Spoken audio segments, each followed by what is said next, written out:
నమస్కారం, నేను మీ కొర్వి వినయ్ కుమార్. ఈరోజు కాంగ్రెస్ పార్టీ అధిష్టానం 2 ఎమ్మెల్సీ స్థానాలకు అభ్యర్థులను ఖరారు చేయడం జరిగింది. అందులో మొదట పేరు ఎన్ఎస్యుఐ రాష్ట్ర అధ్యక్షుడు వెంకట్ బల్మూర్ పేరును ప్రకటించగా, రెండవ పేరుగా TPCC working president Mahesh Kumar Goud పేరును ప్రకటించడం జరిగింది.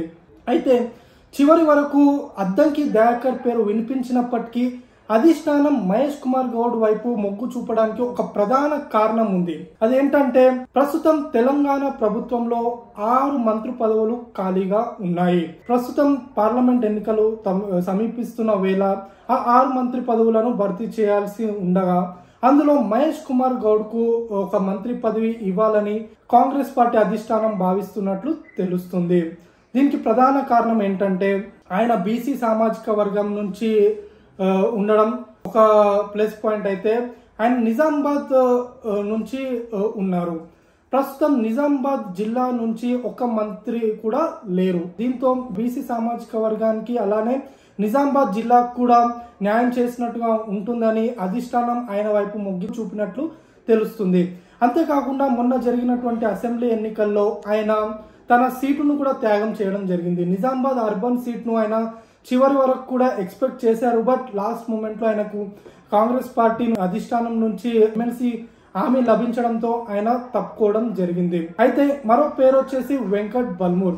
ఆయన తెలంగాణ ఎన్ఎస్యుఐ రాష్ట్ర అధ్యక్షుడిగా తనకంటూ ఒక ప్రత్యేకమైనటువంటి గుర్తింపు తెచ్చుకున్నారు. అనేక సార్లు పోలీస్ స్టేషన్ కు వెళ్లారు. ఎన్నోసార్లు పోలీస్ లాఠీలు తిని హాస్పిటల్ పాలు కూడా అయ్యారు. అయితే హుజురాబాద్ ఉప ఎన్నికల్లో అతను పోటీ చేసినప్పటికీ, మొన్న జరిగినటువంటి జనరల్ ఎన్నికల్లో హుజురాబాద్ టికెట్ ఆశించినప్పటికీ చివరి నిమిషంలో ఆయన పేరు తొలగించి ఇతరుల పేరు పెట్టడం జరిగింది. అప్పుడే ఆయనకు ఎమ్మెల్సీ హామీ లభించినట్లుగా తెలుస్తుంది.